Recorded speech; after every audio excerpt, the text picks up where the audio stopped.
Hey, this is Ross Payton with Role Playing Public Radio. This is RPPR episode 89, Scenari-NO. And with me, as always, is Mr. Tom Church. I'm here in body, if not spirit.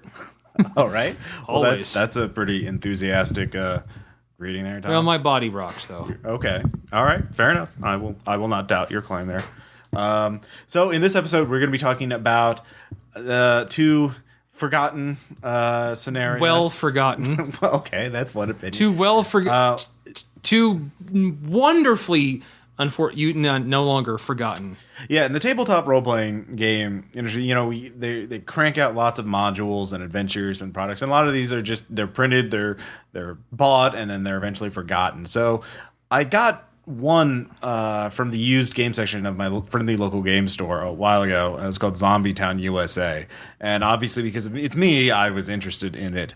And yeah, you probably couldn't even, there really is no spine to see what it is, so it's probably just your finger and just your zombie sense tingled for a moment. Pretty much. And I was like, yep, bought, because it was like $1. And I read through it, and I was like, whoa, it's an interesting piece of game history, if nothing else, for the sheer what the fuckness. And then you also bought the other one that I had. You got it for me as a gift. It was $1, so thinking of me. Yeah. And it was a Cyberpunk 2020 scenario that you basically said, here, Tom, you'll be running this sometime. Like, yeah. Okay. And I read it. I'm like, I'm not running this. No, I am not. The thing is, Tom, you could have run any type of adventure, and I would have believed you, because I hadn't read it. And of course, now I have read it, so I'm going to get my $1 worth out of that one. It's called All Fall Down, by the way. It's published by Atlas Games in 1992, I think, instead of Artelsorian. Who actually published it. It was a licensed scenario, which is interesting.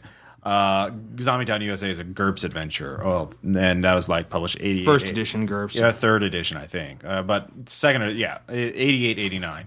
So, one thing I've mentioned on the show, one documentary I really loved is Scratch, which is about DJing. And they interview this DJ who I really like called DJ Shadow. And he talks about how he digs through crates of old records to find obscure music that he can weave into his own turntable music. And he has this quote that's along the lines of, you see all these piles of records, you see all these people, you can think of who these people were, who their careers, they put hundreds of hours in, thousands of hours. I mean, even those scenarios, as humble as they are, they had someone wrote them out. Yeah, they wrote, in loving edited detail. them. I mean, they were play tested, had art done for them. They were marketed. Yeah, they were published. They were printed. People put money behind it. They put all this time and effort in, and now they're forgotten.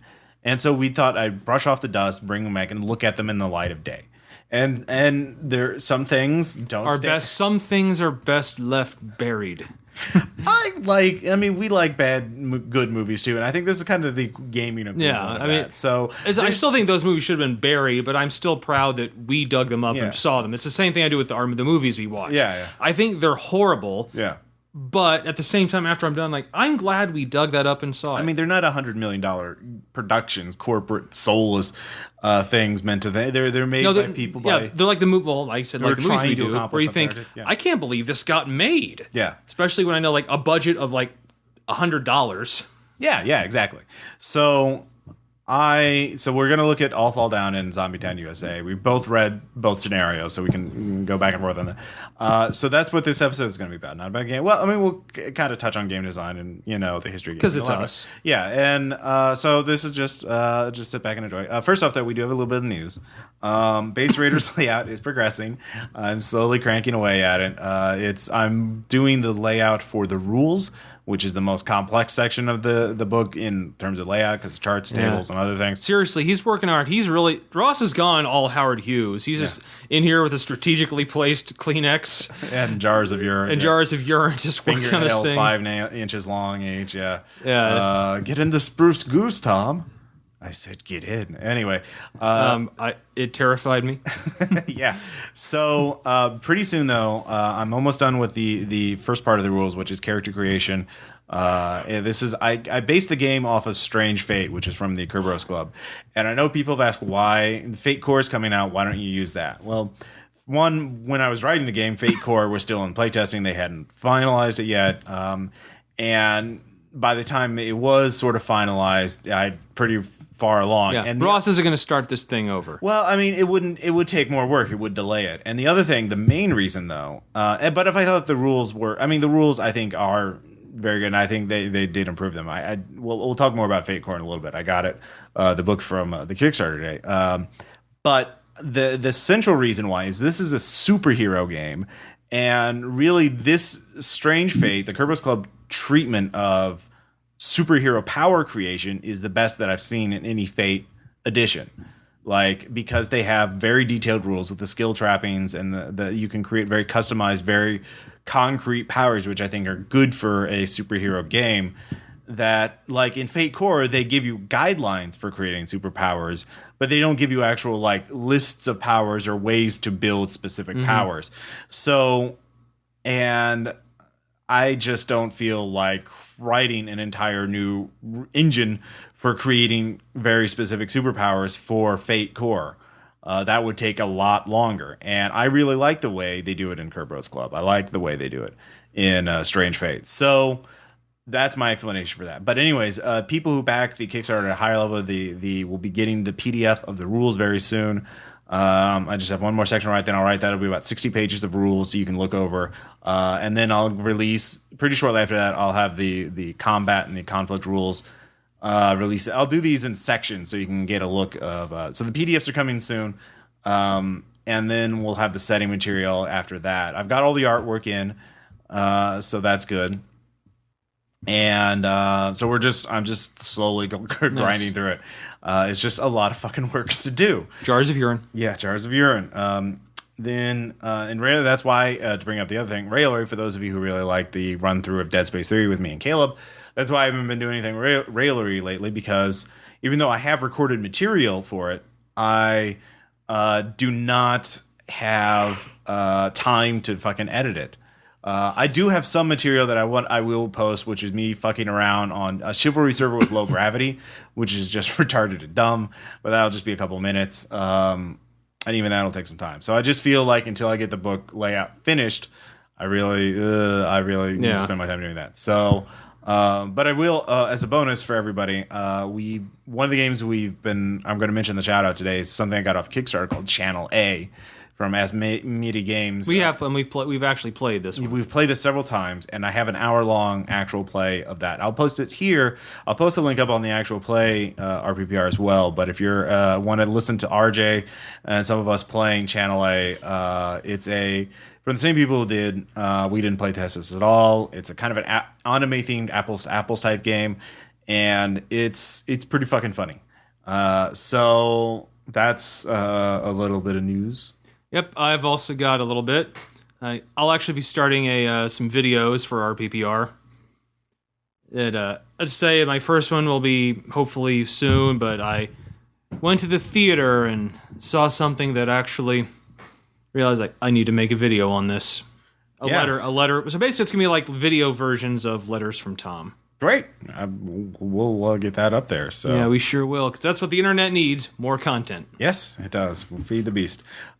So that covers all the news. So we are back at the main episode. So the Scenari-NO, the old scenario. So why don't we talk about Zombietown USA? Yes, why don't we just do that, Ross? It's an old GURPS adventure, and this came out, apparently, I guess, I was not really into GURPS back in the day, but this was during the height, I assume, of the Autoduel phenomenon. Yes, it is. Because it's dual statted for GURPS Horror as a standard, like, modern-day adventure for GURPS, and as an Autoduel adventure. So, which, yeah, for those who, just in case you don't know what Autoduel is, it's essentially Mad Max, only a little less nukey. Yeah. So it's like, future. Well, even more high tech, though. Much more high tech. It's like there's a collapse of society, but it didn't throw us back to the Stone Age or anything. Right. So, all small towns are now fortresses. Oh, and everyone fights with advanced guns driving advanced vehicles. Yeah. That's because, when I think horror, I think souped up futuristic vehicles and advanced weaponry. Yeah. That's what I think. So both adventures, both of this and All Fall Down have a very similar structure in that the first part of it describes the area the adventure takes place in. In this case, in Zombietown, it's a small town in California called Black Mountain. I think I just need to comment. The amount of detail this one goes into on the town is way more than the detail they go into Las Vegas in. To be fair, that is like twice the length. Like so. Yeah, but still. Yeah.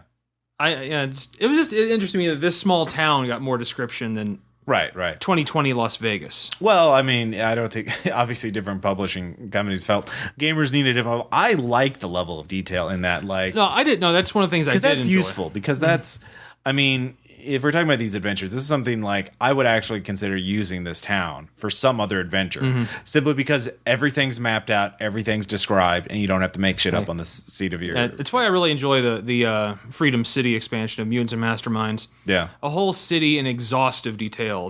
Like enough, like the convenience store chains. Just. Yeah, I mean, because that's the stuff that like players always blindside you. Like, what's his name, Ross? Yeah, so So in the case of that one, you're like, all right, you're fighting a villain at a gas station. What's it called? Oh, well, it's this. Yeah, and here's that, and here's the where. Yeah, because that's a big problem I seem to have in games is like describing things spatially, like describing areas. Because players always like, I want to maneuver myself so I have the perfect advantage against him, and I want to do this, or they misunderstand what I'm trying to describe, and this. Clears goes a lot into of it. This goes into it. Yeah, this goes into that level of detail. You don't even have to draw little crude maps. They're right there for you. Yeah. Pretty good maps too. I mean, for 1980s, kind of a basic bare bones kind of black and white thing. Which again, is all you need. Yeah. So, but then you start reading the content of this small town, and even before we get to the actual adventure, where the players are actually doing shit. Yeah, actually doing shit, are actually brought to this town or come to this town to do things. You find out that it's a really fucked up town. Let's just be straight up. It's fucked up. Yeah, fucked up's putting it nicely. Yeah, it's I think it's easy to miss at first.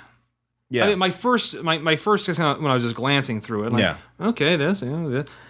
It took me the same time to read. Like, wait a fucking minute here. I'm like, that is fucked up. No, that is fucked up. I said fuck a lot. You did, and that's perfectly appropriate. It's a perfectly normal response for this kind of town, because on the first page they describe the two hotels in the room. There's a hotel and a boarding house, and the people who run it are described in a sidebar on the. Yeah, the hotel is owned by the mayor of the town. Yeah, and he's fine. He's actually his description dude, I'd like to meet a small town mayor like that. Yeah. But then they go into it's like a sidebar character. You have to look for it. Yeah. But the manager of the hotel is basically Norman Bates. Yeah. By the way, we're going to be spoiling all these scenarios. Yeah. I know people were like, not by the name of Norman Bates, but his last name is Norman. Yeah. And he has split personality, duty to mother, skill with a knife. Taxidermy skill, I think. Taxidermy skill. Yeah. Yeah. It's Norman Bates. Yeah, and that's not even the most. No, and that's a little tiny sidebar character with no description. Yeah. The woman who runs the boarding house is another thing altogether. I described the hotel. Ross, I think you should describe the boarding house. Yeah. If you would. Because the boarding house is what drama. I didn't even notice the hotel owner because he's literally on the left page and on the right page is the boarding house. As soon as I read the boarding house, I ignored the rest of that. Yeah, it's easy to do. Because Mrs. Agatha Brown runs a boarding house and she's just this nice old woman, but she has a BDSM dungeon hidden in her basement. And it turns out she's psychic and a sadist and a manipulator, so she lures impressionable teenage runaways into her boarding house, captures them, tortures them, and then sells them to biker gangs or disposes of them, kills them, I guess. Nice. So she's just incredibly fucked up and a megalomaniac, and you're just an NPC there. Has nothing to do with the adventure. It's just like crazy fucking psychic woman. But you know what makes her freakier is Autoduel. I'll be doing that a lot, by the way. Yeah. Because I fully believe that there is no reason whatsoever to have Autoduel in this. Well, I mean, no. Obviously it was a marketing thing. Yes, I know. Autoduel is very popular. Yes, I know. Yeah. But just because something's popular doesn't mean it needs to be in everything.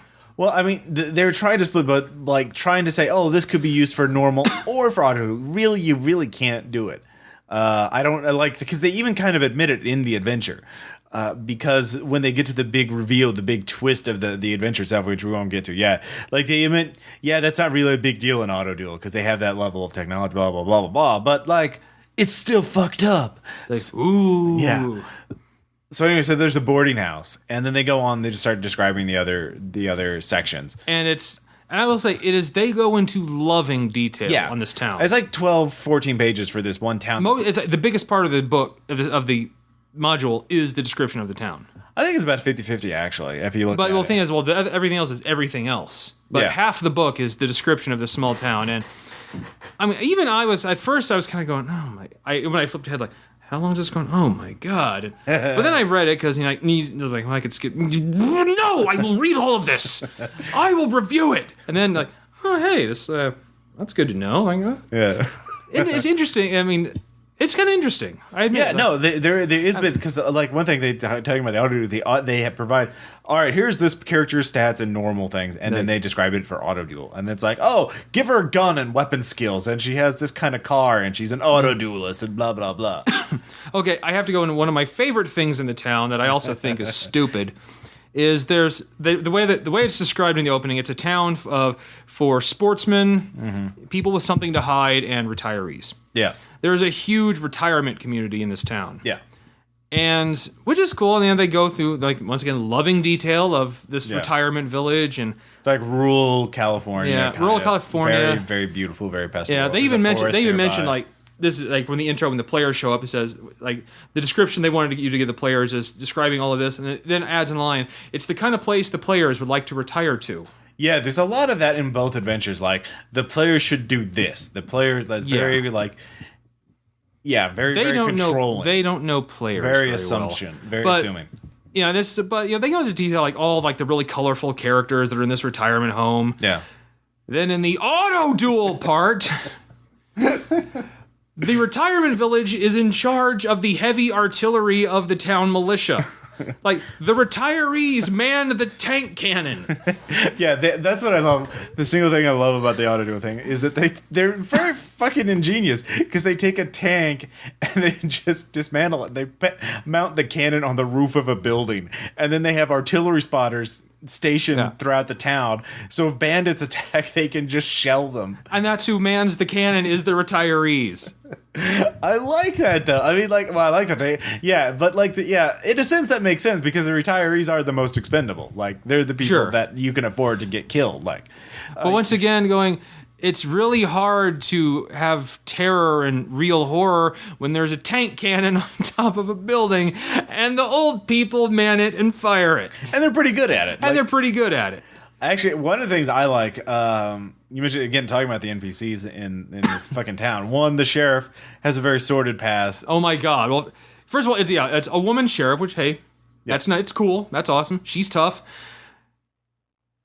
But there's tough, and then we're really reaching here. And not even the auto duel part of it. They make she's a mercenary. She's a former mercenary. Yeah. That somehow moved to this town and became sheriff. Honestly, if I was in a small town and like, I just came back from this, bush wars from Cambodia. Yeah, Cambodia. I kill him in 50 minutes. Like, yeah, you're fucking hired. You're the sheriff. I'll vote for you. So, but I mean, actually, that's not even my favorite NPC, though. My favorite NPC, though, is one of the deputies. Oh, yeah. Who runs the Zen Center, which is one of the places of worship. One of the places of worship. And she's wanted by the FBI. She's an eco-terrorist who helps other terrorists around, and she's just she loves animals, though. Yeah, she loves animals. So she's one of those kind of people who burns down research labs or frees the animal or shit like that. So they're hunting her, and that's how the rage virus gets released. But she's a deputy in this town. They haven't done a background check on her. Or anything. So I love that, and she's actually put forward as a potential romantic interest. Yeah, for the they have PCs. like two of those. There's like that and another deputy. Because they say it says, well, it helps get the players involved. Yeah, like there's the other one that they describe is this Korean American deputy who is described as a marksman and like a Miss America contestant, but she's a fucking deputy. Like she's just incredible. But most of the good part of the police force is women in this town. Yeah, which I think it's different from from like playing against that, making especially the characters more 1980s California small town sheriffs. Yeah. What do you think of? You think Brian Dennehy from First Blood or something? Oh yeah, that's a good point. Yeah. No, this is like it's mostly women. Yeah. Mostly badass, xenophobic. Yeah, women. Xenophobic. That's right. Because the sheriff actually hates men. She doesn't believe men are. That's why they describe it. Yeah, she thinks men are useless. Yeah, so that's why all the people are women in there, or why all the sheriff's cops are women's, because she's just hates men. She's just bigoted against men, which I like. It's an interesting twist on things. But so that's the town. And then they have like 2 or 3 pages just describing how it defends itself in Autoduel. Like they have this elaborate system where they have like warnings and signs. Yeah, they go through the entire defense setup and the history. Like, oh, they got attacked by bandits, but they got lucky. The Harlots, the big motorcycle gang. It's like very, very complex, and they of course statter all the shit out, and. So that's just the first half of the module, like the first 16 pages or so. Which to me is the good read. Yeah. That's what I most enjoyed. Really? I like the adventure too, because it's just like it's fucked up. It's so fucked up, railroady. Yeah. Very, very railroady. But, actually, one thing I do love, if we're getting into the actual scenario proper now. Yeah. There's a little sidebar bit that somehow got my eye. It's, the scenario starts with the players, they receive a letter or a phone call from the mayor of this town. Yeah. Fuzzy Dent. Yeah. By the way. And it says, like, they get a letter, like, it says, I need you, like, I requesting your, like, of course, very vague, like a lot of, like, how to get PCs involved is. Say, I need your help with some investigations. I'm willing to pay, and includes, like, a check for $500. Yeah. Well, there's a little sidebar that says, okay, well, what if your players decide not to go and say, tear up the check? Yeah. He says, then, like, you can always make it, put a little time urgency on it. Like, the phone is like, please help us. We need you. Gunshot. Yeah. It says, and if that doesn't work, then maybe you should get some more active players. Yeah. Well, I mean, it's a published adventure. Like, the thing takes place in the town, and that's what you bought the fucking adventure for. So, like, well, if you don't go there, we have nothing to do. So, like, I know, but they actually address that. But at the same time, the scenario, as I said, railroady. What I like is, like, it just kind of, like, it's written for GURPS horror, which is kind of like this generic horror, but they mention there are setting specific elements in it. Like, there's a cabal of evil people who do evil things, and they finance it, and they're rich, and they're Illuminati-esque. And there's psychics just fucking everywhere, apparently, because there's, like, 3 of them in the scenario. And so there are some things, so like kind of like, well, assuming the PCs are some kind of researchers or investigators or detectives, there's some reason why people would hire them out. Blah blah blah blah. I mean, you can't make assumptions for individual campaigns. So they get the check, they go to the town, and then the first thing is the mayor doesn't remember them. Yeah, which to me that was kind of interesting. Yeah, like you get a letter and a check from his checkbook. In fact, they even say, like, if you ask to see his checkbook, he'll readily agree, and it came from his checkbook. Yeah. It's his signature. Yeah, he has no memory of it, but he's like, well, It was like, maybe you're here for a reason. So he lets them stay anyway and do what they were going to do. Yeah. He doesn't know what to investigate, though. Like, it's very vague. So at first you were just kind of like, there's nothing there. It's just kind of like, there's nothing. In fact, they even mentioned, like, well, for the first 8 to 12 hours, nothing really is going to happen. Yeah. The players can use this to walk around town and meet the townsfolk. Yeah. Like, so at this point, you really had no ideas, didn't you? Well, it's just kind of it is kind of a weird structure to have the hook and then just like...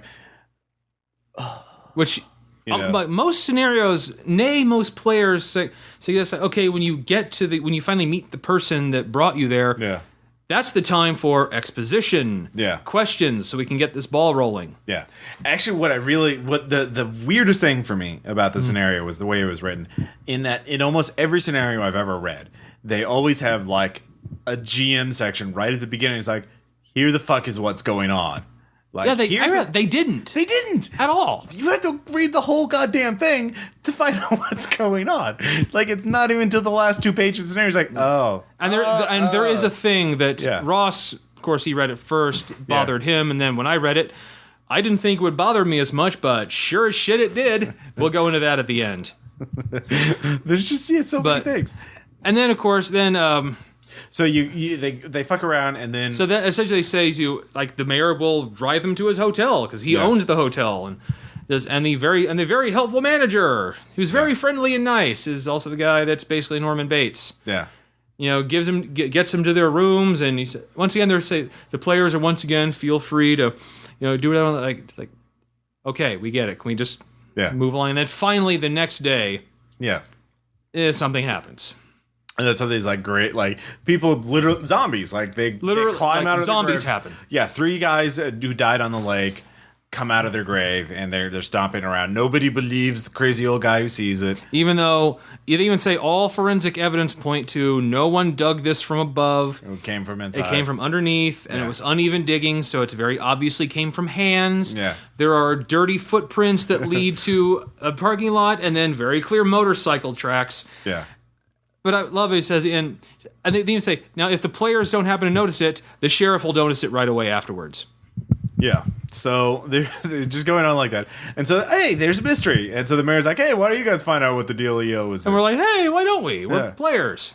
So then the adventure goes on. They start figuring out, they encounter the zombies, they fight the zombies. But then after those 3 zombies, that's it for zombies, pretty much. There are no more zombies in the adventure. And you find out, why don't we go ahead and explain the main plot? Or are we ready to go to that point? I think we're ready to spoil it for the listeners. All right. There are no zombies. There are no zombies. There are no zombies. And I know what you're thinking. Well, yes, but 3 bodies dug themselves out of their graves. Yes, they did. They're clones. They're purposely made clones who are actually instructed to dig themselves out of their own grave and then attack anything that is food. That was the only thoughts put into their clone brain.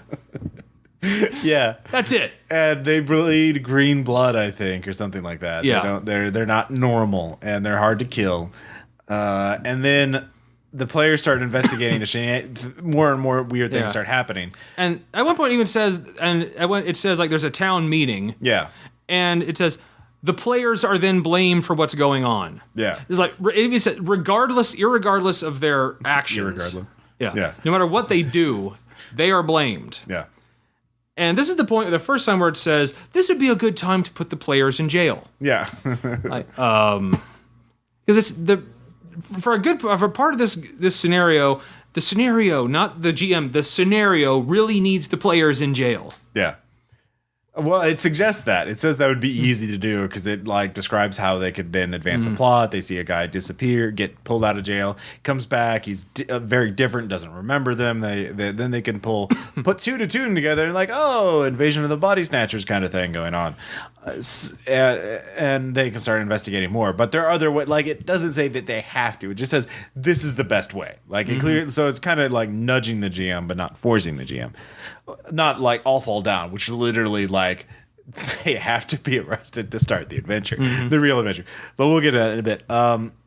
And so the players start investigating it. They found out that the medical clinic has this new machine that just screams evil scientists are involved in this. Yeah, and they can't find out what company made the machine. They don't know what the machine does. The guy won't let them view the manual for it.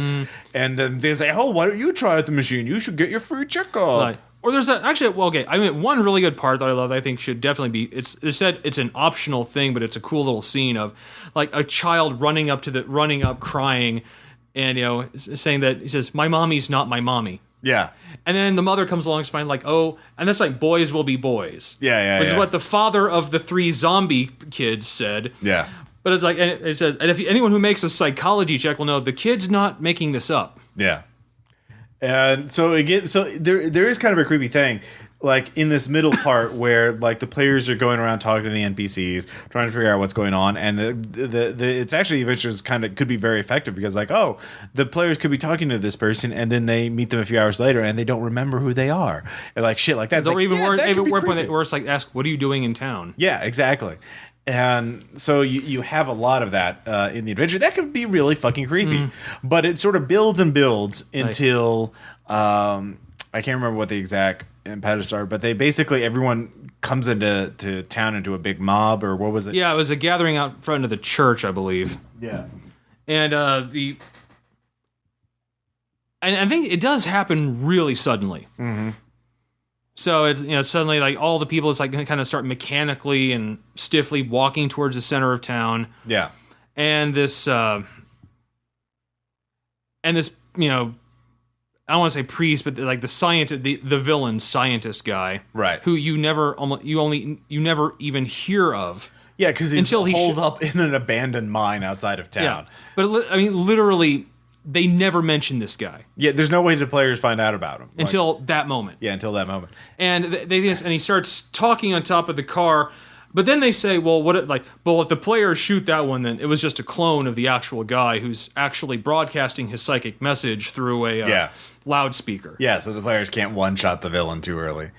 And then they attack this huge mansion. Which also, once again, they never mention until that happens. Yeah, exactly. And because the guards who protect that mansion never talk to the townspeople. They just stay there and they're reclusive.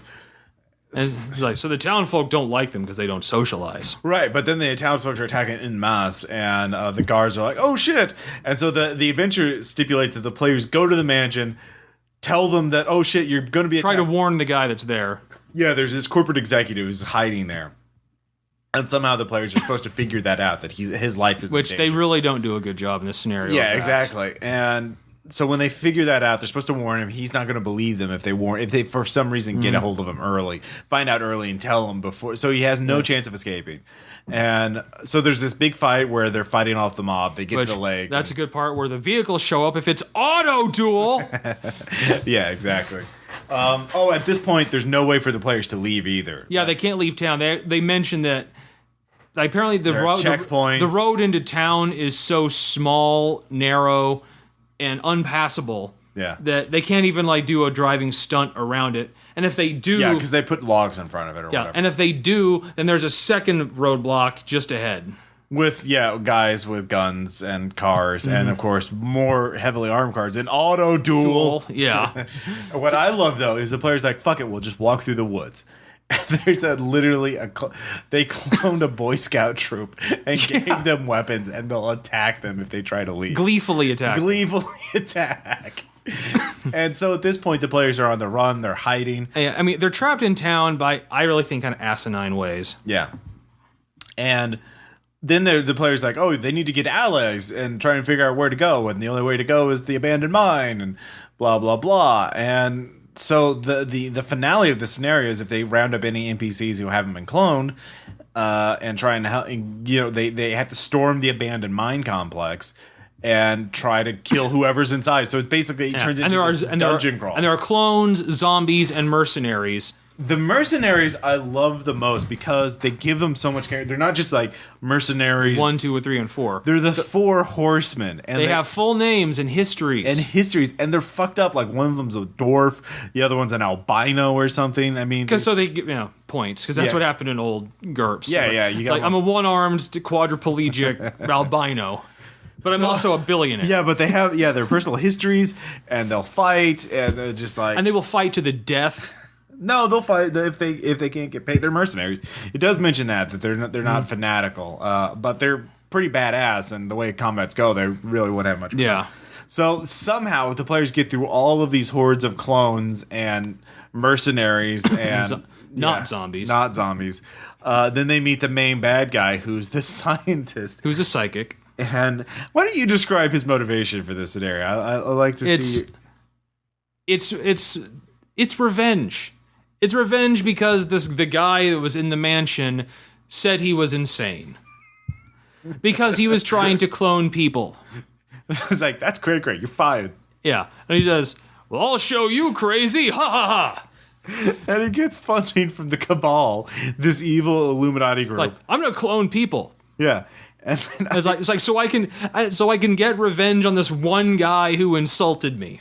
And what's great is his plan involves him the executive who is the target for his revenge doesn't live in the town. He's only in the town because someone threatened him, and this is supposed to be like his retreat, his hideout. He's in hiding.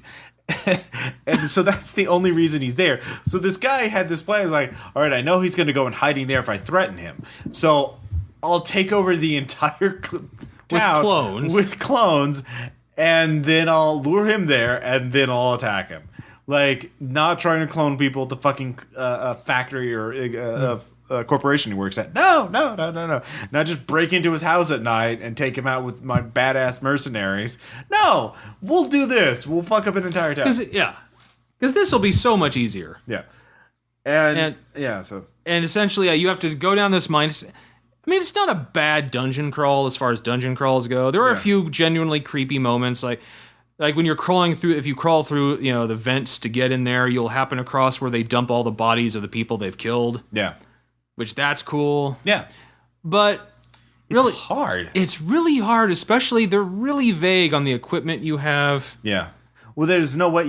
Because all the enemy is armed with assault weapons and or if it's Autoduel, advanced cars and shit. Yeah. And I think my favorite though is the conclusion.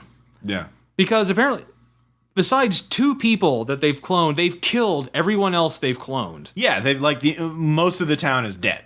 But then there's a section like, can the players save the town? Yes, they can. If they figure out how the equipment works, they can make full clones of everyone that's died with the full memories instead of edited.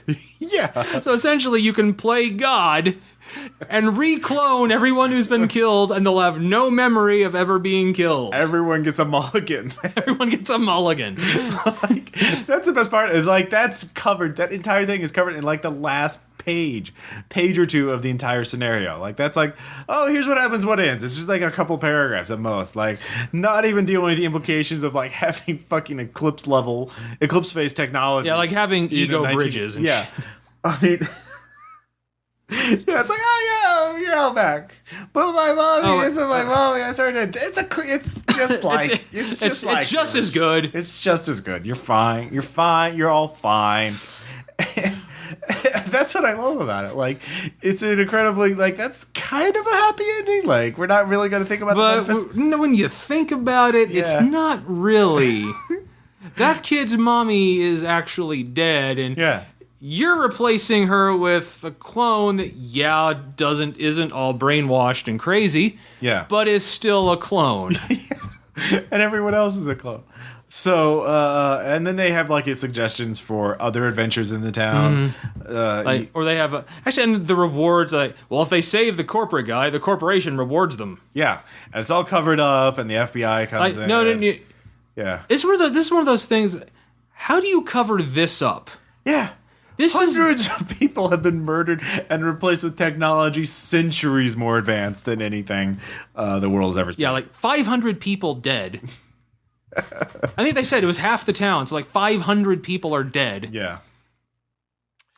And science beyond man's capability. One of the things I like about it is they're talking in the room description for the memory bank room or the cloning room. They talk about, here's where all the memory banks of all the townspeople's memories are. And if it's destroyed, you've doomed the town. Yeah, you've doomed it. But if you're nice, you could say there's a backup somewhere. Yeah. All right. But, okay, one of my other favorite parts is the Autoduel section. Even just gives up, this isn't a big thing. Apparently there's cloning technology in Autoduel, including memory things. So, the only thing he does different is, this guy mutates his clones, and that's not cool. But other than that... That doesn't say how, he mutates them. Yeah. He has a fucking Igor. He has a deformed clone assistant that's fanatically loyal to him. Who calls him master. Yeah. I mean, just wow. Holy shit. Wow. So, just reading through this, I mean, no zombies. And the cover, all the art, the back description. Yeah. Zombietown USA. Yeah, when I skimmed through it at Metagames, I thought I was going to get there's this little town. I'm sure they'll have zombies. Oh, it's kind of like House of the Dead. Yeah, something like that. Mansion in this small town where horrible things are happening. Yeah, involving zombies. But no, somehow, I don't know why, I'm going to clone these 3 kids. First, I'm going to dig up their old bodies, put these clone zombie-looking bodies down there. Yeah. Oh, and actually, he got the Cabal to cause the storm. That's actually said. That's right. The Cabal kills the 3 kids. Kills the 3 kids. So, like, your revenge plans are really convoluted. This is like so you're gonna Venture Brothers Monarch level. Yeah. Shit. No, this is a Venture Brothers villain. Yeah, it really is. And yeah, the other thing about the dungeon crawl is like it's really hard. It's like a military hardened position. Like the mercenaries know what they're doing. They have all the shit set up, and like how like this is at the end of the adventure. Yeah. If the players have escaped a mob of hundreds of angry clones, have tried to probably get through the. And that's not assuming like what if they all thought this was like GURPS horror and had more like investigator characters. You would have to have soldiers to do this. Yeah, lots of points in shooting and hand-to-hand and health. Toughness. And lightning fast reflexes and shit like that. So yeah. Man, this adventure. And I would actually say at some point, if this was the scenario, if we were playing GURPS horror and this scenario came up going, we're really kind of dumping the horror there, aren't we? Yeah. See, I mean, I could still use this as like at least the town itself. No, the town would be great to use. Yeah.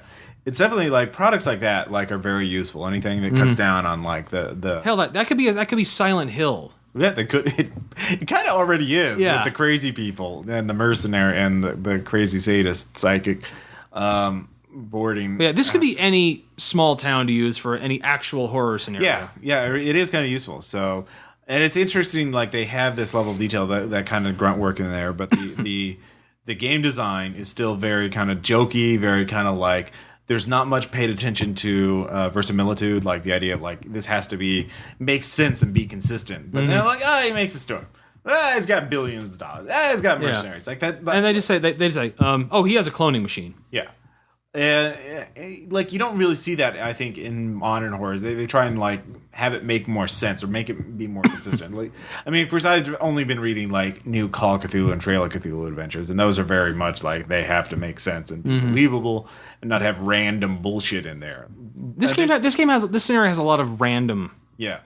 I'm sorry, like the actual moment where the zombies show up is totally random. Yeah. There's no reason for it to be in the scenario. I mean, I think that's the kind of an insight into like the difference in game design philosophy. We need some zombies. Yeah. And we're gonna need a big siege. Yeah. Because that's cool.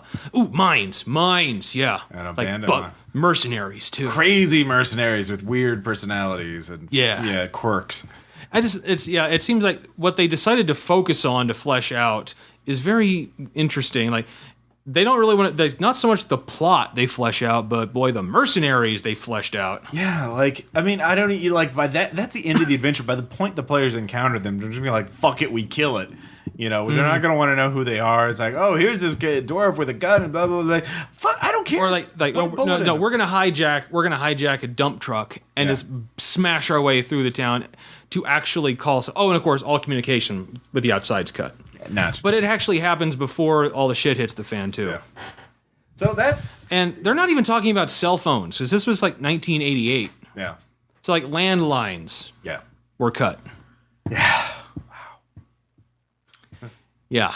But again, I think that kind of random stuff is sort of a core belief in these like 80s earlier games. The idea is it's like stuff that has to be in there. Yeah, it's just like whatever would be fun from an encounter point, not something that like would make sense. Like I think games nowadays they like if it doesn't make sense within the setting, you're not going to put it in there. In those games, they didn't care. Like I think as much back then. And it's because it's weird. I mean, the zombies to me are the most random, pointless thing in there. Yeah. There's no reason for them to be in there. No. But that's not only one of their big moments, it's on the cover. It's what the title is. Yeah.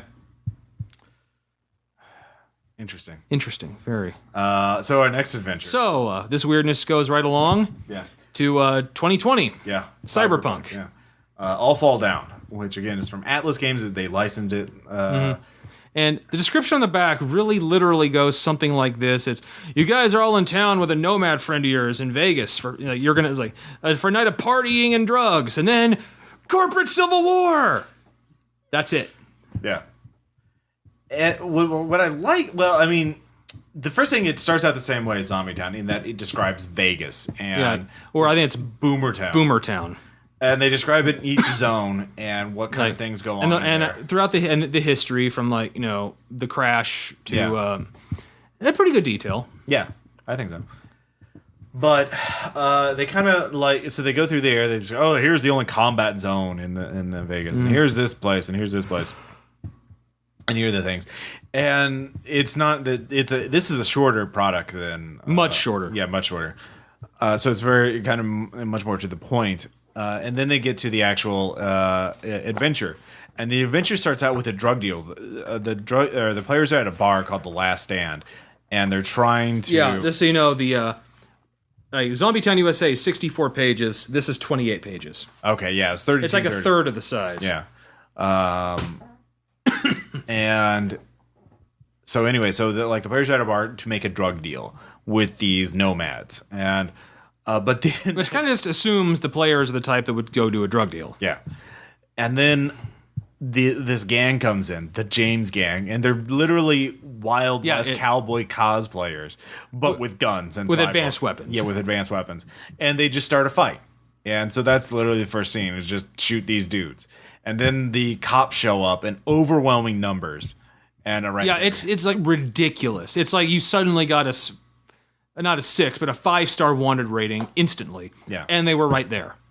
Yeah, so the players are all caught, and there's no provisions for what to do if the players get away or anything like that.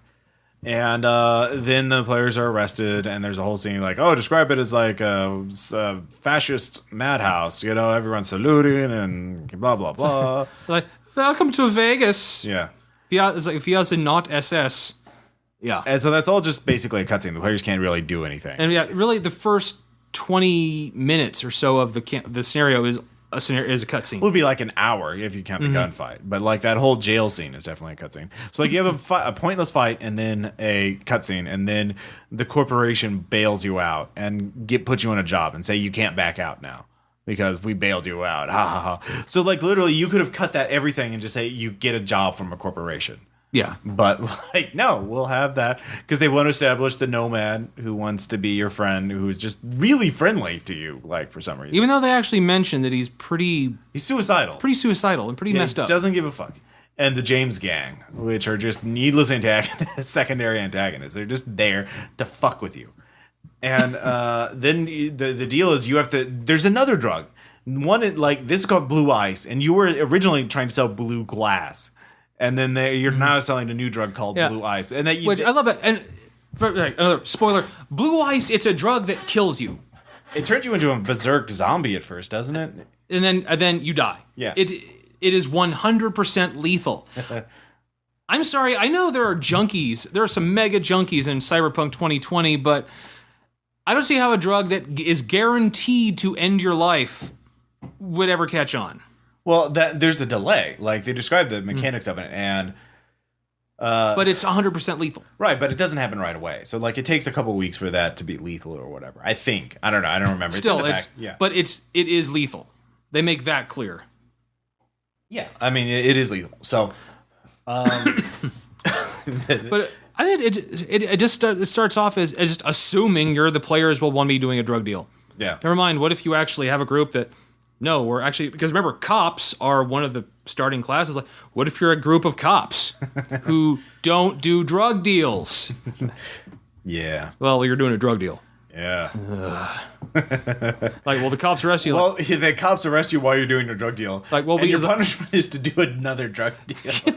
Well, badges. We're also cops undercover. You just blew an operation. No, they bailed you out. You do drug deal for corporation. Railroady. And what I like though, they have mechanics for like describing how to do the drug deal. Like you're given 50 kilograms of this shit. That's 50 fucking kilos. Yeah, a lot of fucking drugs. And so you have to get a whole drug distribution network set up. You have to get dealers and manage them. Like, and it's done in a couple pages. And the way it's set up, it's like impossible to make any money out of it. But you can still try to make some money out of it. So like they have like potential encounters like, oh, some of your dealers got busted. You have to go bail them out or lose the money that they would be making you and shit like that. And like, yeah. I will admit, games where your point is to start like create an organization from the ground up. Yeah. I really enjoy those kind of games. No, this can be fun. This is definitely gonna be fun. They're one of my favorite types of scenarios, but it has to be my idea. Or I have to actually be or it has to be the group is like, all right, says wait, like this has to be like, first of all, it has to be our goal. Like, all right, let's have a consensus. How do we do this? Not Right. just, and you're going to do it with this 50 kilos of drugs for us. Yeah, we take 70%, by the way. Yeah. So Capitalism. and so the players sell all the drugs. And by the way, the scenario makes the point that the players are going to be betrayed and killed by the corporation whenever this is over, no matter what happens, unless the players do one of a few specific things. And even at the end of the scenario, he was like, even if you survive, the corporation doesn't kill you, you should leave Vegas and start new lives. Yeah. So there's no way to actually come out ahead in this scenario. No, it's no, not. I thought that when I read it the first time. Yeah, there's really nothing you can do to actually be better than you were when this started. Yeah. It's a total fuck over. I mean, okay, a scenario where depending on what you do, you can turn out way worse than you started. That's cool, but if that's the only possible outcome, why are we playing it? So in the meanwhile, the corporation that created this drug is going through a civil war. The R&D department is broken into two factions, literally shooting and trying to kill each other. And things are getting worse, and the people start dying from the drug. And at this point, you realize you've been screwed over, and so you and the biker gang, let me know if I'm missing any points. No, you're decide to basically, fuck it, let's go attack the corporate headquarters. Like, and literally, it's like, it's like a 130-story building. So you have to storm the Burj Khalifa. Only it's entirely occupied, apparently, by mercenaries, cyber grunts, sentry guns, motion sensors. Well, you can't use the elevator for part of it, at least. But yeah, like you and this biker gang go, and it's a dungeon crawl again, like a super hard dungeon crawl too, because they have sentry guns, they have placed landmines, they have an army in there, and blah blah blah blah blah. And of course, in the meantime, like in between selling the drugs and storming the skyscraper, you have chances to learn information and then get attacked by the James gang by corporate mercenaries that are hired to pacify Vegas. Holy shit, you know what this is? What? This is a Saints Row scenario. This whole that's what it is. Yeah. I mean, because storming a ridiculously huge corporate fortress skyscraper. Yeah. That's totally what you do. Yeah. Yeah, this is a early 90s version of the Saints Row, the third. Yeah, I could see that. Only in Saints Row the Third, usually when that happens, you're on top. Yeah, by the end. Yeah. Because so if you manage to get through all those levels, and they have ideas for potential encounters. They describe certain floors. Yeah. And what you can encounter there. The layouts, which actually, I will say this, for Cyberpunk, you really do need to know the layout because the Friday Night Firefight system is designed to use the area you're in to your advantage.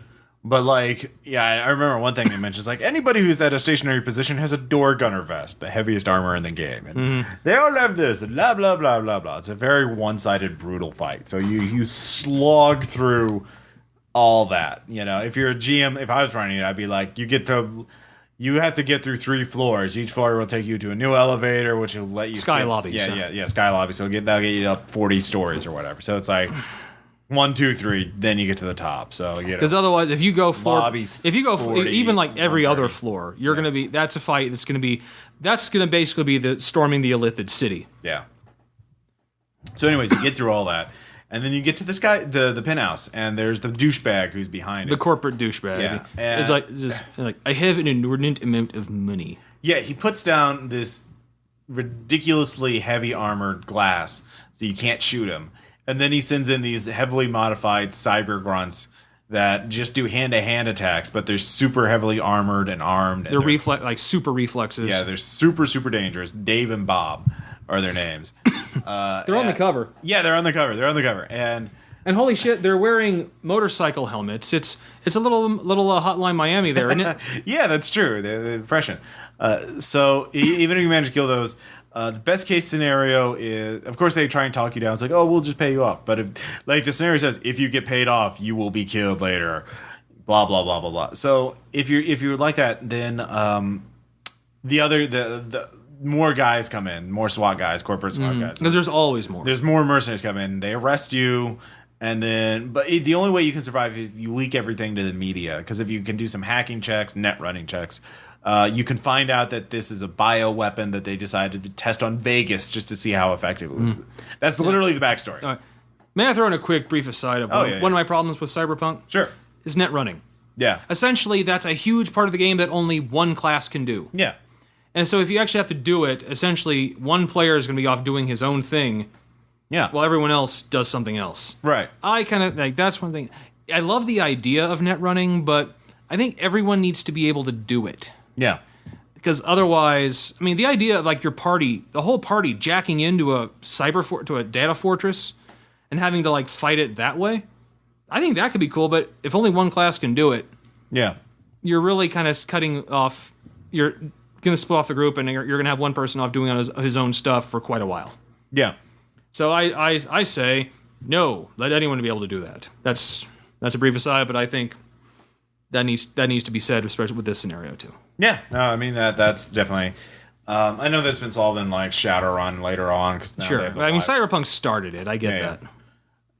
Well, Shadowrun had the same problem too, especially in the early editions. So I forgot. So their only way to survive is if they leak everything to the media, and then they refuse payoffs, and even then they have to leave town. Like that's how it ends. So. The players were picked up as pawns, manipulated, killed hundreds of people. And I think about it, that's not even the way 80s action movies went. Yeah. I mean, yeah, the players had to do all this shit. Of course, you knew they were going to be betrayed, especially if it's a corporation. Did it? But they always got the upper hand, no matter how small. Right. And they got away with something. And there's like no way to even kill the corporate sleazebag who's behind all of it because which is ridiculous. Yeah. That's what you're supposed to do. Yeah, exactly. He's supposed to go through that window. And especially if we're saying this is like 1980s, cyberpunk shit. No, the corporate douchebag dies. Yeah. Often spectacularly, but he dies. Yeah. Always. Yeah. So it's not a very good adventure. No, it's not. Once again, extremely railroady. Yeah. And with scenes thrown in that seemingly have no purpose or actual reason, but just it seems we have to put a moment like that in there. Yeah, there's a lot of the super hard dungeon crawl at the end after the players have been battered, and like there's a lot of opportunities for random gunfights in this. Like in the middle part of the scenario, like when you're selling the drugs, after you're selling the drugs, you figure out the corporation is betraying you, trying to figure out how to get to the skyscraper, find out how to get in, blah blah blah blah blah. There's a lot of ways to get shot up before you even step in the skyscraper. And if you're not a party of basically all solos with maybe a med techie with you, you're gonna die. Probably. Oh, yeah. No, like you need maxed out combat characters for it, because that's all there. But I will say, then again, most of the time in Cyberpunk, that's what you're going to do. Yeah. You might have your techie character, but even he should have at least a one weapon skill at 10. Yeah. I mean, yeah, that's the kind of thing is that you both these adventures kind of rely on these kind of random elements. Like the James gang, which is a total non-starter. They have their only purpose is they're there and it's weird. Yeah, they're there to shoot at you and try and steal your drugs and try and fuck with you. Of course, and then you never find out how they knew this deal was going down. Yeah, are they working by themselves? Do they? And there's a backstory about how this bioweapon got developed. Like it was developed in space by radiation and all this other sci-fi bullshit. You never have a chance to find that out either. Nor does it even become an issue. Yeah. But it's interesting because it seems like all these 80s designers, a lot of them from this very small sample, seem to think that a super hard dungeon crawl is what makes a good finale for a scenario. And this isn't limited to these two scenarios. I've seen it a lot of other times. D&D, D&D, but even like any kind of 80s games. Like I remember Dark Conspiracy. Like I flipped through some scenarios. There's one scenario, I can't remember the name. Yeah, actually a couple of the Palladium scenarios. Oh yeah, a lot of those. Yeah.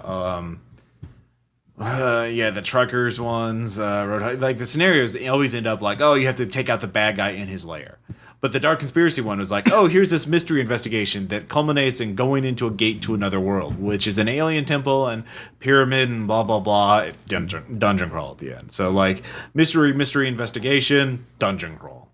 And the thing is, okay, I will say, with Cyberpunk, it's not, it's the problem, the other problem I have, which it's not so bad with Cyberpunk because you always expect a firefight in that. It's Cyberpunk. Yeah. It's like, gunfights are like, the combat system is called Friday Night Firefight. Yeah, but in the Zombietown USA, you might be under the impression you're in GURPS horror. Yeah. So you have an academic occult investigator. Yeah. Or a scholar or a journalist who's going to suddenly be thrown in at the end to this storming a well-fortified compound. Yeah.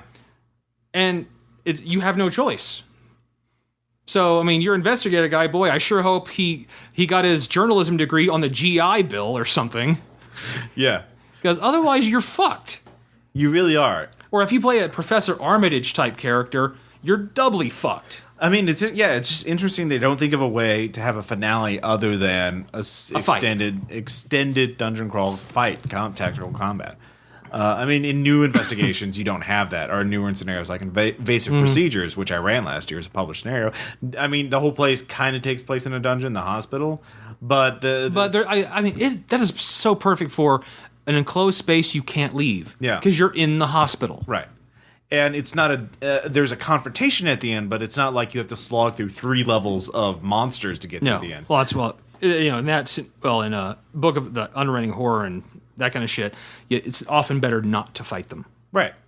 But I'm just thinking about scenarios, published scenarios. So even I know the Unspeakable Oath, we playtested one of the scenarios for the next issue, Cold Dead Hand, and technically that kind of is dungeon crawl. In some sense, there's a lot of fighting, but it doesn't end with like 3 levels of a fortified. You're assaulting a defended position. But you're also special forces soldiers. Right. Well, I mean, the thing is, we it's a chaotic scenario, and we're not the bad guys, the opposition, that aren't just static waiting for us. They have their own things, and they kind of move around.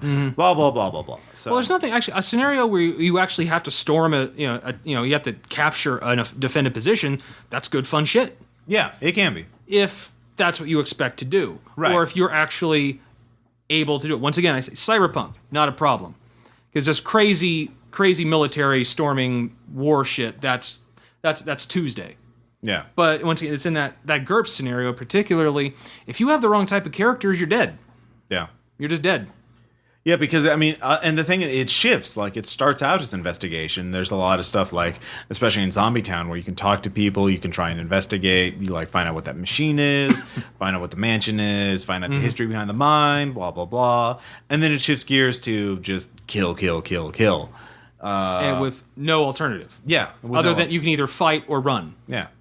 So that's the kind of thing. Is like, I mean, that's a good, valuable game design lesson. Is like, if you're setting up a scenario, don't shift gears like that and expect success. Like players are just going to either they're going to be combat min-max characters, and they're just going to be, you're throwing rocks at a wall. They're just bouncing off. The plot's just bouncing off of them, until you finally have things for them to kill.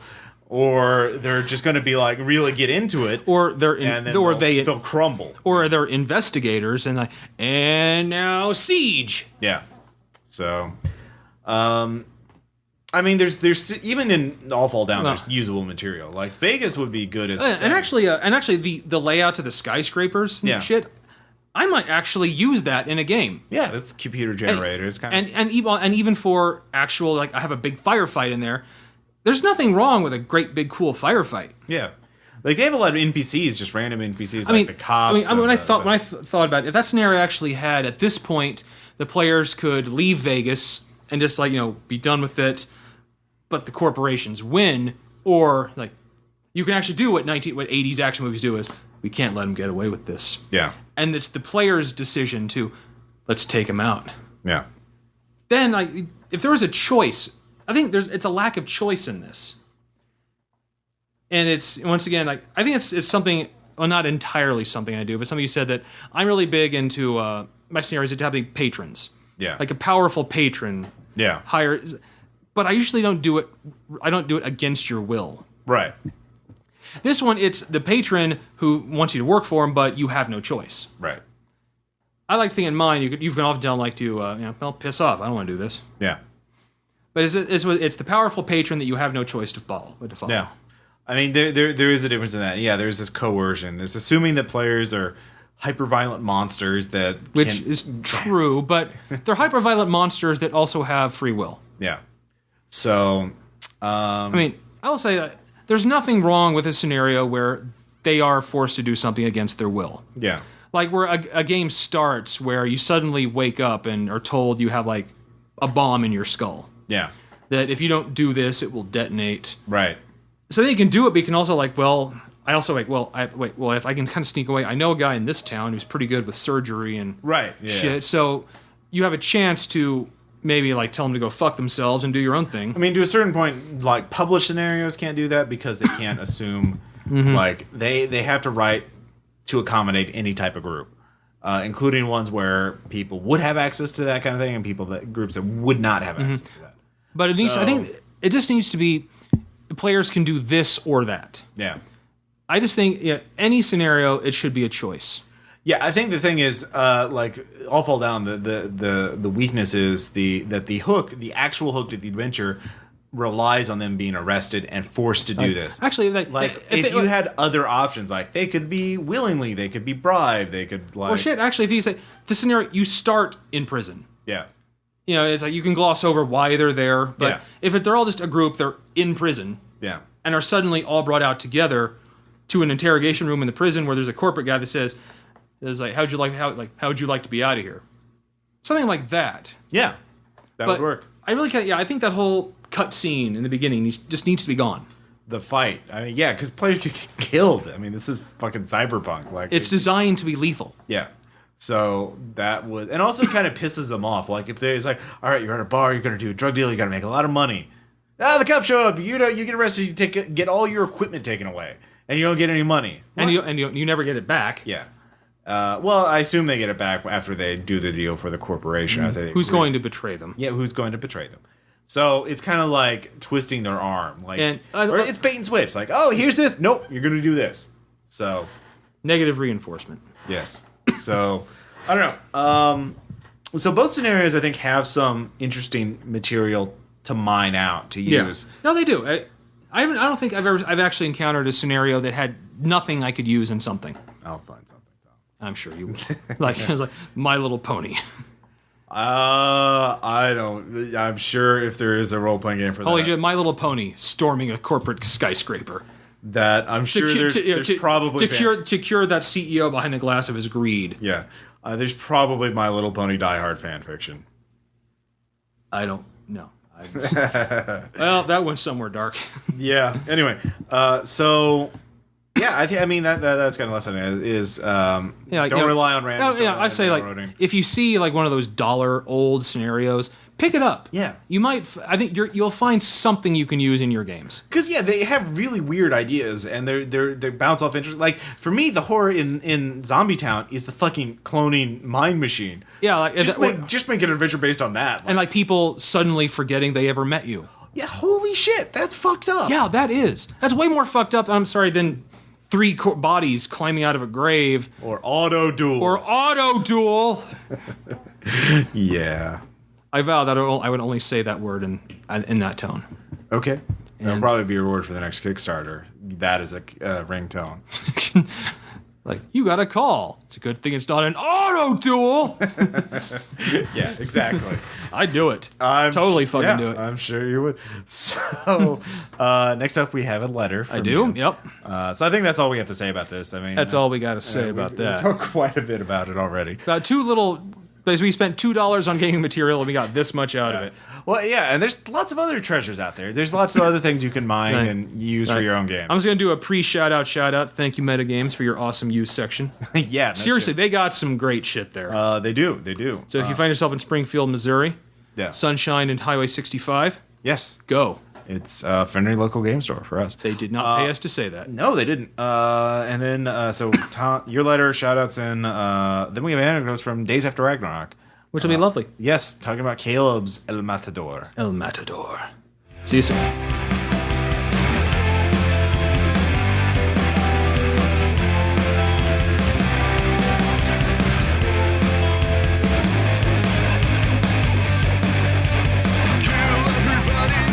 Let's talk about dragons for a moment. Strange intro, I know, but there is a point. I'm talking about the dragons of the granddaddy of all RPGs. Yep, D&D. So well known that I don't even have to say Dungeons & Dragons. I could walk up to most people on the street and mention D&D, and there would be a good chance they would know what I'm talking about. And I also know that game itself has gone through innumerable changes and iterations over the decades, but the dragons have remained constant. They've remained the iconic monsters that every adventuring party wanted to eventually defeat.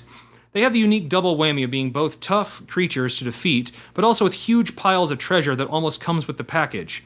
They're like giant fire-breathing venture capitalists. There's one aspect of them that has always somewhat stuck in my craw. That is the automatic assigning of an alignment based solely on what color they are. I am always a little annoyed when a monster has an alignment that says always, as in it is always this alignment. It makes sense for most animals, as they are most often always neutral. If they run you down and eat you, hey, they are just doing what their animal instincts say. And I also get it with demons, devils, and celestials, and other outsiders. They exist to personify certain aspects of the universe. All those are fine. And while the image of a cigar-smoking angel who hates everything and says fucking mortals under every breath, and a pit fiend carrying groceries and helping an old lady across the street makes for a great visual fun, they are not possible. I understand. But the dragon alignment color thing always perplexed me. I know they say that dragons hatch knowing everything they need to know to survive, but they also say that hatchlings learn and develop as they grow, same as any other sentient species. So why does the alignment remain totally unchanged? That makes no sense to me. All behaviors are learned from our surrounding stimulus and environment. Sure, a newborn red dragon might have a propensity for evil, but does that necessarily mean they will remain chaotic evil for the rest of their enormous lifespans? I assume that dragons have free will like any other intelligent creature. Dragons are not outsiders. They don't represent aspects of alignments. Hell, it clearly states that half dragons have no such alignment restrictions. Hell, they even state that they don't have to have a leaning towards one alignment or the other. Half demons and half celestials have leanings to the alignments of their outsider baby daddy. Half dragons do not. It is something to think about. Imagine that a red dragon egg is taken to a temple of a good deity. Not Palor, though. That guy and his followers are dicks. So, a red dragon hatches, complete with his inborn tendency for chaotic evil. But he is surrounded on all sides by good-aligned, emphasize non-dickish, worshippers. They show the young dragon nothing but kindness and compassion. True, he is a dragon, complete with his arrogance and self-centered thoughts that come with that. But he is never punished harshly. His chaotic evil leanings are never reinforced. He has shown kindness and love at all times. Given a century or two of this, wouldn't it be conceivably possible this young dragon learns a different mindset? Maybe not a complete 180, but perhaps enough to learn that there is good in the world and that he isn't bound by his own blood. Wouldn't it be possible for this dragon to eventually develop his own mindset? Perhaps in defiance of his chaotic evil nature. Just as likely, wouldn't a hatchling gold dragon raised by the Westboro Baptist Church become a big, stupid asshole after constantly being told that he is a horrible beast that looks vaguely Chinese and more than a little queer? Yes. Yes, I think he would. And that is why friends don't let friends give dragon eggs to homophobic, racist, backwood cults. Take that, Al-Qaeda. Kill everybody in Zombietown! Kill everybody in Zombietown! Kill everybody in Zombietown! Yeah, that was pretty topical there, Tom. I do what I can. I'm here to entertain and inform. And inform, yes, and perceive. So, I mean, that makes a good point. Take that, Dungeons and Dragons racial alignment system. So. Yeah, that is color racial profiling. That's what that is. All right. So, we have shout-outs. We do? First off, I'd like to mention something we both read. We got a review copy of this. It's a book called The Nazi Occult. It's by Kenneth Haidt, who I will also mention because he wrote the Days After Ragnarok setting, which we'll mention in the anecdote. This isn't a nonfiction book, by the way. Yeah, this is, well, it's a fiction book. Yeah, but yeah, you'd think like Nazi occult. And the way, if you flip through it, you would think it was like, this, like, like hit, the Nazi beliefs. And yeah. No, this is actually assuming, like, here's all the occult stuff the Nazis did. Yeah. And it involves, like, there's like a Panzer tank shooting a genie, like a djinn in the Persian desert. Symbol with a rune made from smoke. It's projecting smoke or gas. Yeah. So the idea, it's a fiction book written like a nonfiction book, And it's from Osprey Publishing. And if you're aware of them, they do military history stuff, especially illustrated guides to various armies and militaries. To a lot of this is reference work for miniature painters, like historical miniature painters. So they're branching out and they're doing a series of fiction books. And Kenneth Hite wrote one. It's about like, hey, what if the Nazi occult should actually work? Yeah, like the Nazis regularly used werewolves. Yeah. And not like the guerrilla fighters we're supposed to carry on the war. I mean, actual werewolves. In Operation Werewolf. So, Yeah. Which I liked. And it's well illustrated. They got these paintings. Yeah, and it is one of if you didn't know it was fiction, Yeah. you could be fooled to think this is a nonfiction book. At first, until you see the werewolves or whatever. But like they do work in a lot of real stuff. Like actual, like especially in the first chapters, they talk about the background of the Nazi occult obsession, like these. Yeah, they mention actual people. These folklore societies. They mention a lot of actual people and a lot of like what was happening in Germany in the 19th century. Including some early people who 20th century. legitimately went insane during that time. Yeah. So it's really good. It's only like 60, 72 pages long. It's a quick read. And Some great artwork and some great art. Yeah. some great, just reference pictures and things. Yeah. So if you're a fan of the Nazis and the occult, like maybe. I mean, if you're doing like a supernatural thing in World War II, yeah. that's a great source for it's like not visual aids. There's no game, even though this is written by a game designer. Yeah, there's no game stuff. There's no gaming stuff. It's Osprey. It's just fiction. It's presented as nonfiction. But it's got a lot of cool stuff in it. So I would recommend. If you're doing some cool OSS campaign, like a weird war campaign, that'd be a great thing to use. Yeah, that's true. So it would make a great gift for a gamer too. So look all that's respectful and everything. So we both read that. Both gave us a thumbs up.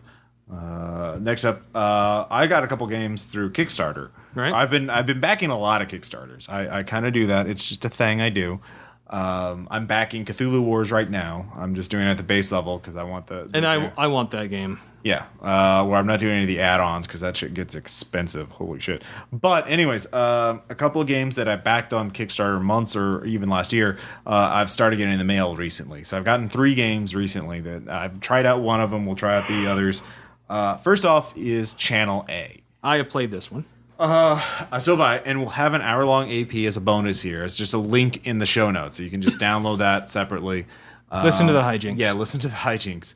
And it's an anime pitch show game. Like the idea is one person's the producer, and he draws 2 premise cards. So like, here's what's popular right now. yeah, Cyberpunk and Catgirls, or cross-dressing in the Cthulhu mythos, or there's So, just like, hundreds of them. So pitch me a show, and the players have their own cards. Yeah, each of the standard cards, you draw 10, and you pick from 2 to 4 of them. And the cards will have words or short phrases on them, like names like Kichi or Yana. Or just letters like Z, or Mecha. Channel, Dark, Zero. There's a lot of them. And You have to put them together. you put them together to make a title. And then you pitch a game or a show based on this premise. Then once you've all gone around, then the group votes on which one they think is the best. No one can vote for themselves. Yeah. And the person who gets the most votes basically gets the premise cards And those are the as points. like a apples to apples thing. Yeah. And that's how you go. There are variants. There's only one rule. There's a 1-page rule sheet that has variants, so you could do if you get bored of that. So it's just a really fun game to pick up and like relax after. We've done it a couple times after doing a role playing game. So it's like $25-$30. I don't know if it's out yet for normal people to buy. I mean, I backed it on Kickstarter, so I got it early. Yeah. So it's really cool. Next up, I'd like to mention.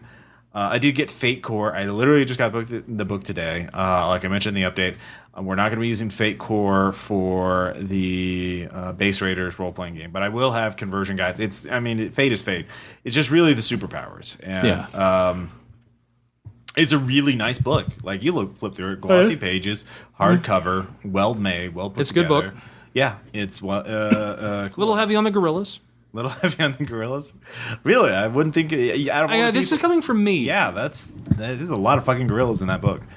I have nothing against gorillas, mind you. Yeah, well, But there's just a lot of them. there are a lot. Well, it's the same one over and over. Yeah, With they're his iconic characters. with his mechanical arm that has missile launchers in it. Yes, like there's something wrong with that. Not at all. Okay.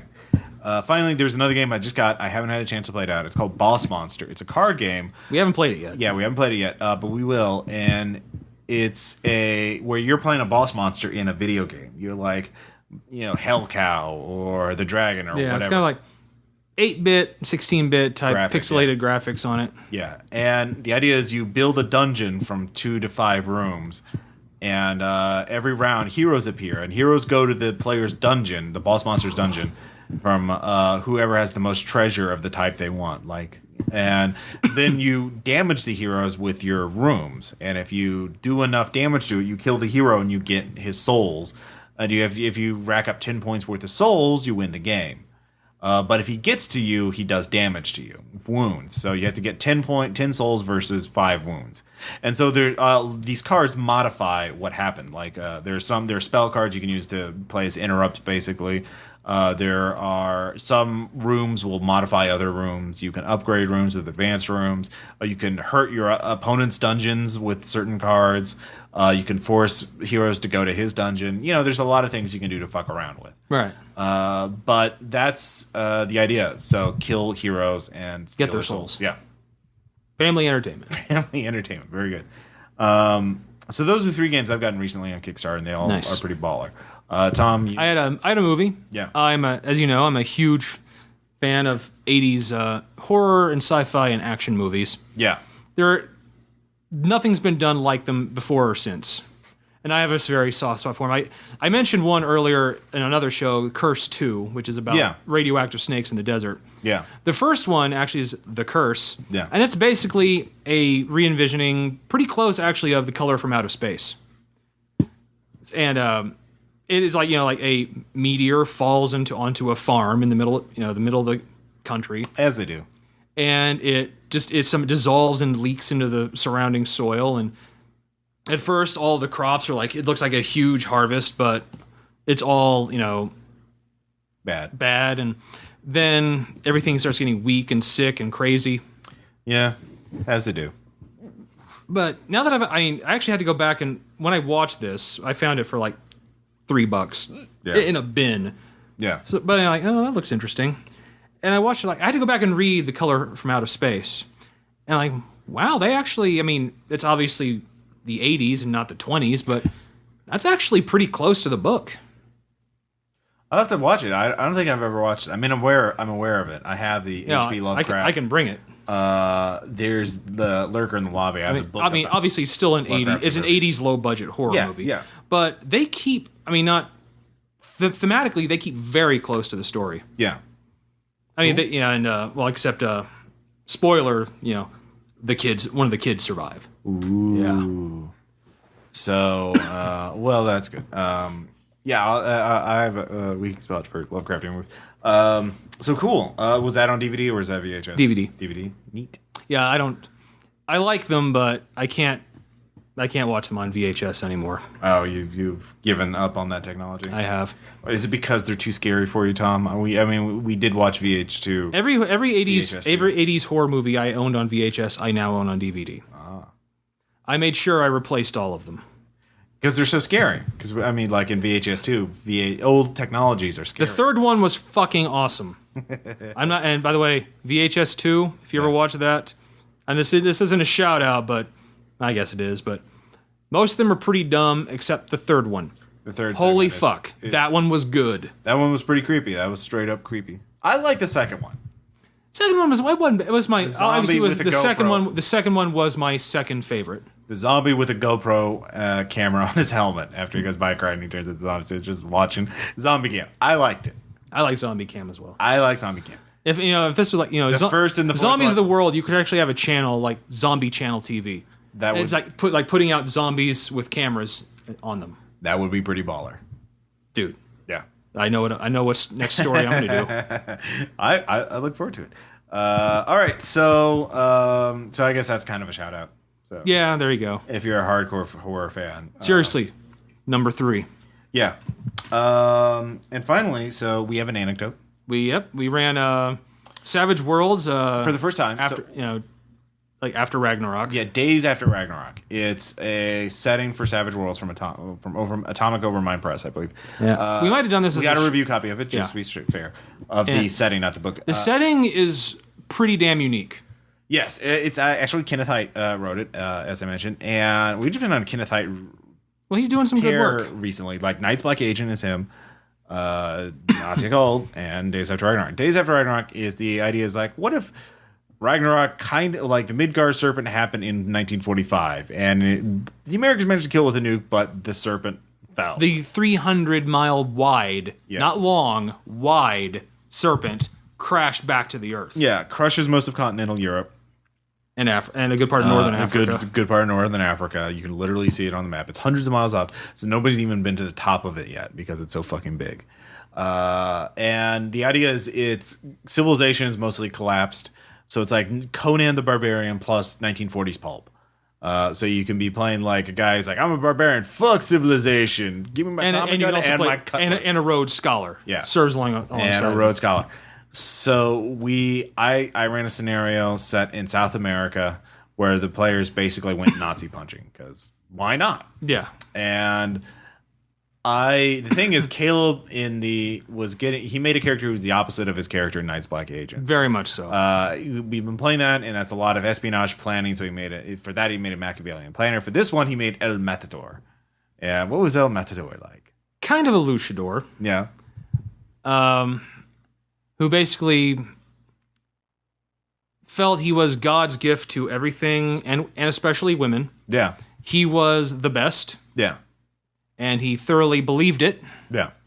And told everybody. Yeah. He had a cape and a mask and a sword. Yeah. And he was a swashbuckler, only a lot more arrogant. Yeah. And insane. And it was great because he would pick fights with NPCs while you guys were trying to get information out of him. And it kept causing such problems, but they were glorious problems. Yeah.